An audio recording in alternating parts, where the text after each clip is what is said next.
వరంగల్లోని కాకతీయ యూనివర్సిటీలో ఉద్రిక్తత నెలకొంది. నాన్ టీచింగ్ ఉద్యోగి మధుసూదన్ గుండెపోటుతో మృతి చెందడంతో పరిపాలన భవనం ముందు మృతదేహంతో ఆందోళన చేశారు కుటుంబ సభ్యులు. కాంట్రాక్టు వర్క్ చేసిన మధుసూదన్కు 13 లక్షల బకాయిలు చెల్లించకుండా యూనివర్సిటీ అధికారులు వేధించినందుకే మృతి చెందాడని కుటుంబ సభ్యులు ఆరోపిస్తున్నారు. బాధితులకు కేయూ విద్యార్థి ఉద్యోగ సంఘాలు మద్దతు తెలిపాయి.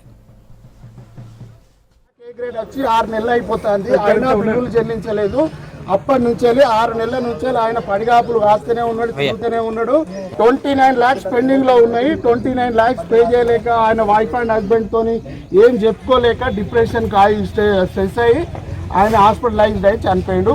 సో ఆ విషయంలో నిరసన తెలిపి ఆడొక 5 నిమిషాలు 3 నిమిషాలు ఉంచి ఆడ శ్మశానంలో, కాబట్టి మీరు ఒక 5 minutes 3 minutes ఆడ ఉంచి వాళ్ళు సామరస్యంగా వెళ్ళిపోతారు. అక్కడ ఎలాంటి డిస్టర్బెన్స్ జరిగినా, ఎలాంటి వైలెన్స్ జరిగినా, ఏదాన్ని ఏమన్నా చిన్న డిస్టర్బెన్స్ జరిగినా మీరు యాక్షన్ తీసుకోండి. నాకు నమ్మకం పోయింది. మీ పైసలు రాకపోతే మీ ఆయన జీతంలోకి వెళ్ళి కట్ చేస్తాం, అట్లయితే ఒప్పుకుంటానని తెల్లకైతే మీద రాయించుకొని సంతకం పెట్టించుకొని 24 గంటలు గడిచిపోయి నాకు ఇచ్చిండ్రు.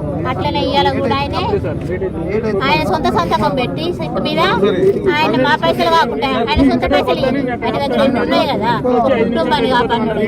ఆయన జీతంలోకి వెళ్ళి కట్ చేసుకొని అయినా నాకు కుటుంబాన్ని కాపాడని నాకు ఇలా చెక్కిందని నేను పోతా. నేను ఇంత దూరం ఉండిగా ఇప్పుడు నిన్నే మాట్లాడాలి, దండం పెట్టినా కానీ ఇలా దండం పెట్టా, ఇక ముండిగా కూర్చుంటా.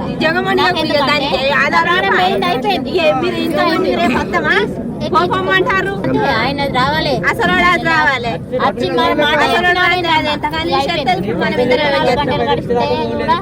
గంట లోపల చెప్తే సార్ నేను హైదరాబాద్ పట్టుకుపోతాను.